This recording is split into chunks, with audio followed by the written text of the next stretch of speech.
স্থানীয় যারা বিজেপির নেতারা যদি এখানে ঢোকেন, ঘিরে ধরবেন এদেরকে, বলবে বাবা ঠাকুরদার সার্টিফিকেট নিয়ে আয়, তারপর প্রচার করতে আসবে।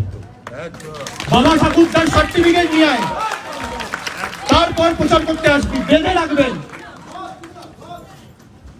বেঁধে রাখবেন, গাছে পোস্টে বেঁধে রাখবেন। দেশের মাননীয় সাংসদ, মাননীয় বলা যায় কিনা অবশ্য এবার প্রশ্নের মুখে পড়ে গিয়েছেন, তার কারণ অভিষেক বন্দ্যোপাধ্যায় বিজেপি লোকাল নেতাদের গাছে বেঁধে রাখার নিদান দিলেন।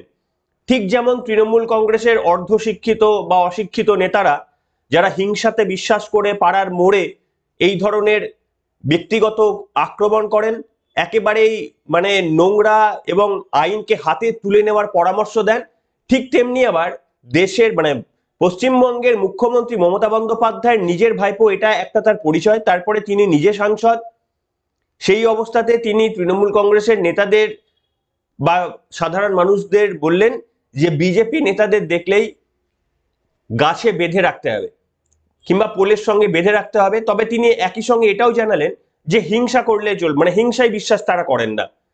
এটা একটা পরীক্ষার বিষয় হতে পারে বা গবেষণা করে দেখা যেতে পারে যে গাছে বেঁধে রাখা হবে। গাছে বেঁধে তো আর কেউ স্বেচ্ছায় রাখবে না, মানে আপনি বাধ্য করবেন একজন জনপ্রতিনিধিকে গাছে বা পোলের সঙ্গে বেঁধে রাখবেন, যতক্ষণ না সে তার বাবার সার্টিফিকেট দেখাতে পারছে ততক্ষণ আপনি সেই দড়ি খুলে দেবেন না, এবং এটাতেও আপনি হিংসা করবেন না, মানে অহিংসভাবে এটা করবেন। কিভাবে করা যায় এটা অভিষেক বন্দ্যোপাধ্যায় সেই রাস্তা বোধহয় দেখিয়ে দেবেন, যেমনটা বোধহয় তিনি ওই খগেন মুর্মুকে যে পরিস্থিতি করা হয়েছিল এই রাস্তাগুলো যেমন দেখানো হয়েছিল। মানে এখন থেকে আমরা আন্দাজ করতে পারি তাহলে যে খগেন মুর্মুর ওই পরিণতির জন্য কে বা কারা দায়ী থাকতে পারেন, আন্দাজ করতে পারি।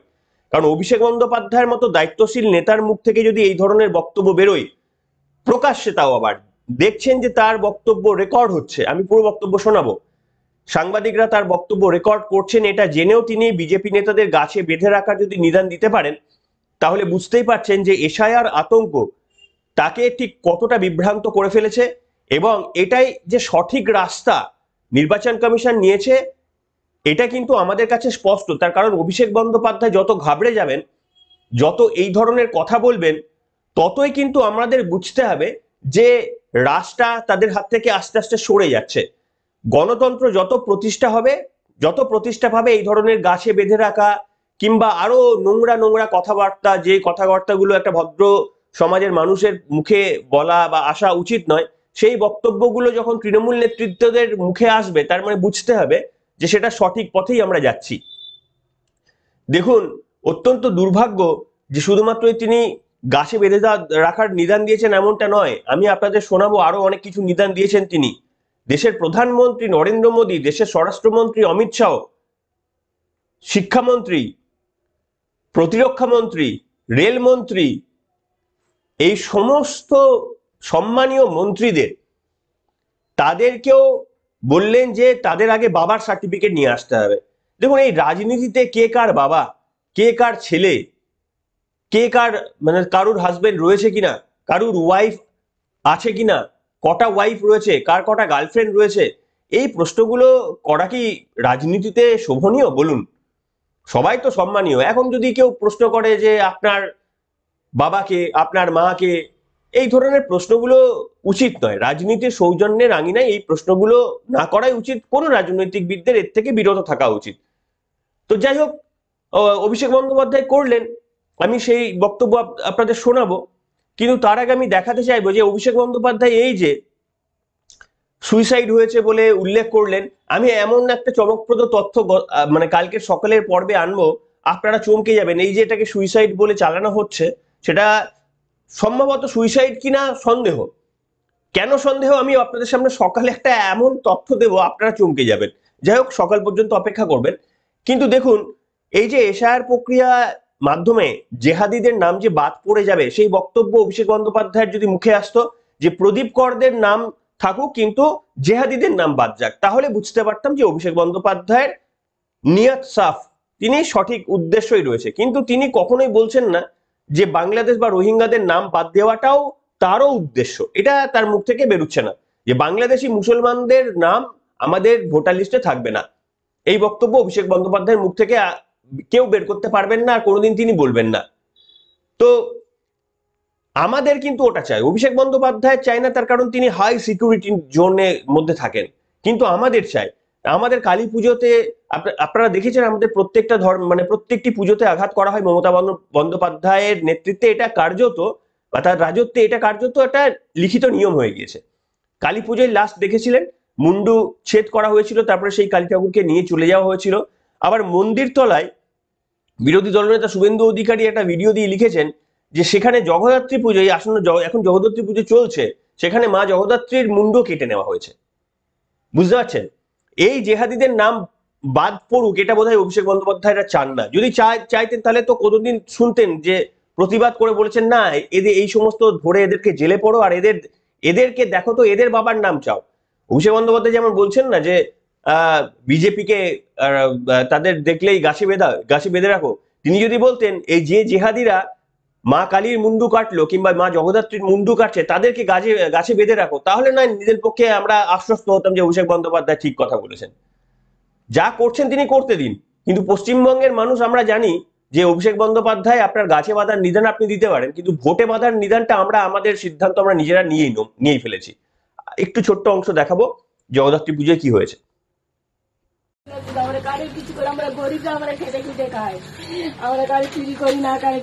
আপনাদের কে ভেঙে দিয়েছে বলে মনে হচ্ছে? জানতে পারিনি মা, আমরা কখন করেছে এটা?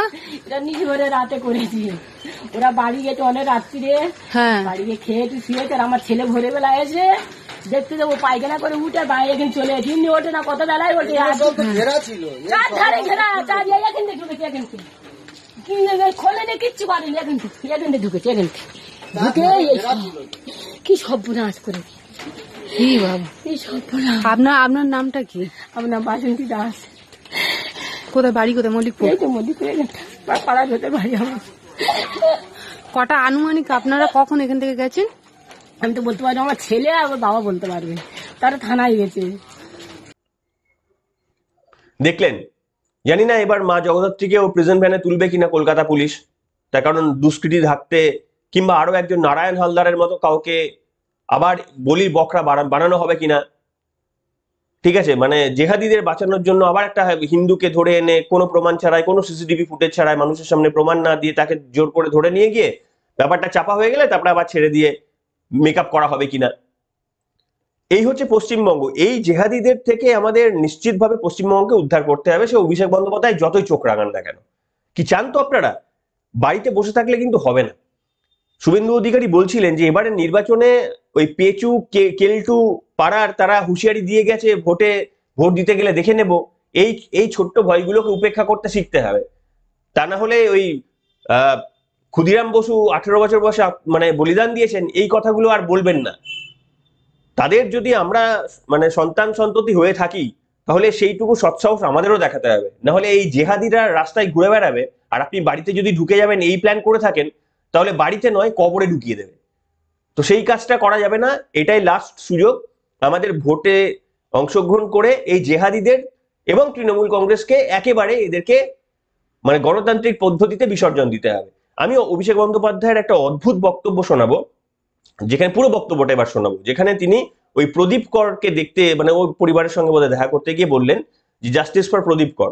পানিহাটিতে পানিহাটি থেকে জাস্টিস ফর রাজি কর উঠেছিল, সেটা তো তাদের পছন্দ ছিল না, তার কারণ অপদার্থতা ঢাকার জন্য সেখানে তার কোনো মানে তাদের কোনো কর্তব্য ছিল না এবং তারা কি করেছে সেটা জানে, সেই জন্য এবার জাস্টিস ফর প্রদীপ কর হয়ে গেল। প্রদীপ করের 2002 এর লিস্টের নাম ছিল, সেটা আপনারাও দেখেছেন, আমি কালকে সকালে নয় আরেকবার দেখিয়ে দেবো এবং আরো একটা ইন্টারেস্টিং তথ্য দেবো। অভিষেক বন্দ্যোপাধ্যায় দেশের প্রধানমন্ত্রী, দেশের স্বরাষ্ট্রমন্ত্রী, দেশের শিক্ষামন্ত্রী সকলের বাবা তুলে কথা বললেন। প্রথমত বাবা তুলে বললেন তাদের সবার বাবার সার্টিফিকেট লাগবে 2002 এর লিস্টে, না ভোটার লিস্টের নাম আগে আনতে হবে। কি বললেন শুনুন। এত বড় ঔদ্ধত্য কোথা থেকে তিনি পান এই বয়সে? বয়স তো কম, আমাদের বয়সী হবে সম্ভব, বা আমার থেকেও ছোট হবে। তো এত ঔদ্ধত্য কোথা থেকে আসে কি জানি। শুধুমাত্র পাশে পুলিশ রয়েছে এবং রাজ্যে ক্ষমতা রয়েছে বলে দেশের প্রধানমন্ত্রী বা দেশের স্বরাষ্ট্রমন্ত্রীরও বাবা তুলে কথা বলা যায়, যে তার বাবার, কেউ বলতে পারবে যে মমতা বন্দ্যোপাধ্যায়ের বাবার সার্টিফিকেট আগে আনুক? এই কথাটা তো বলতেও খারাপ লাগে। এই কথাটা তো পিতা বলা যেতে পারে একটু ভদ্রভাবে বলতে গেলে, কিন্তু বাবার সার্টিফিকেট নিয়ে আসো পাড়ার কলকিয়া সেই লোচ্চা লাফাঙ্গার মতো, এটা তো শুনতে খারাপ লাগে না? তিনি মাননীয় সাংসদ, এইভাবে ফিটফাট থাকেন, তো তার মুখ থেকে এই ধরনের কথাগুলো কি বাঞ্ছনীয়? একবার শুনুন তো পুরো বক্তব্যটা, এবার আনকাট বক্তব্যটা আমি শোনাচ্ছি, শুনুন তো। বাংলার একটাই এখন স্বর, জাস্টিস ফর প্রদীপ কর। এবং যাদের জন্য তিনি আত্মঘাতী হয়েছে তাদেরকে জেলে আগামী দিন তৃণমূল কংগ্রেস পাঠাবে। তার জন্য যত লড়াই লড়তে হোক আমরা লড়ব। আমরা গরিব মানুষের 100 দিনের কাজের জন্য যেভাবে লড়াই করে 2 বছর ধরে, গত 2 দিন আগে সুপ্রিম কোর্ট অর্ডার দিয়েছে, সেখানে 2,58,00,000 গরিব মানুষের জয় হয়েছে। কেন্দ্র সরকার ভাবছে কি, যখন ইচ্ছা যাকে ইচ্ছা আমি বাংলাদেশি ঘোষণা করে দেবো, যাকে ইচ্ছা আমি রোহিঙ্গা ঘোষণা করে দেবো।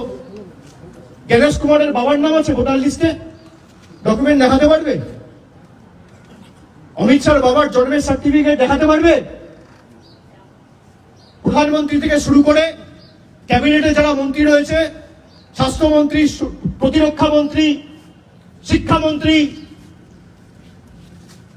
অর্থমন্ত্রী,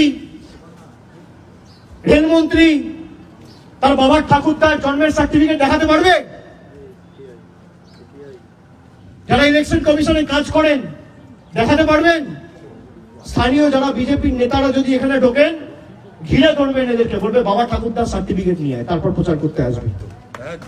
বাবা ঠাকুরদার সার্টিফিকেট নিয়ে আয়, তারপর প্রচার করতে আসবি। বেঁধে রাখবেন, বেঁধে রাখবেন গাছে, পোস্টে বেঁধে রাখবেন, হাত তুলবেন না। আমরা শান্তিতে বিশ্বাস করি। বলবেন সার্টিফিকেট নিয়ে আয়, তারপর তো দড়ি খুলবো।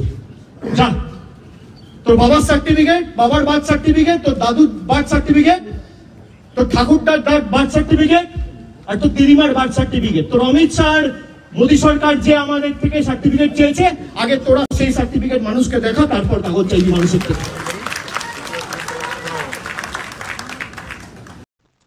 শুনলেন, একজন মাননীয় সাংসদ, ল মেকার, তিনি সংসদে যান, পার্টিসিপেট করেন, যদিও মানে মেনলি যে যে ভারতের অগ্রগতির জন্য যে বিলগুলো, সেগুলোতে তিনি তাদের দল বিরোধিতাই করে, সেগুলো আমরা সব দিক থেকেই আমরা চোখ কান খোলা রেখে দেখছি। আবার এই যে মা কালীর মুন্ডুচ্ছেদের পর জগদ্ধাত্রীর মুন্ডুচ্ছেদ হলো, কিন্তু অভিষেক বন্দ্যোপাধ্যায়ের মুখ থেকে কথা বেরোলো না। এর মানেটা কি? এর মানেটা কি? আচ্ছা ভাবুন তো, যদি ওটা অন্য কোনো ধর্মের ছোট্ট অংশ হতো, যদি কোনো একটা অন্য ধর্মের কোনো একটা ধর্ম উপাসনায় যদি একটা ঢিল পড়তো, তাহলে অভিষেক বন্দ্যোপাধ্যায় আজকে চুপ থাকতো? চুপ থাকতো? এমনিতেই সনাতনী ধর্ম নিয়ে কালকে এই বক্তব্যে অনেক কিছু বলেছেন, যে সনাতনী ধর্ম কি রক্ষাকর্তা এরা নাকি, বিজেপি নেতারা নাকি?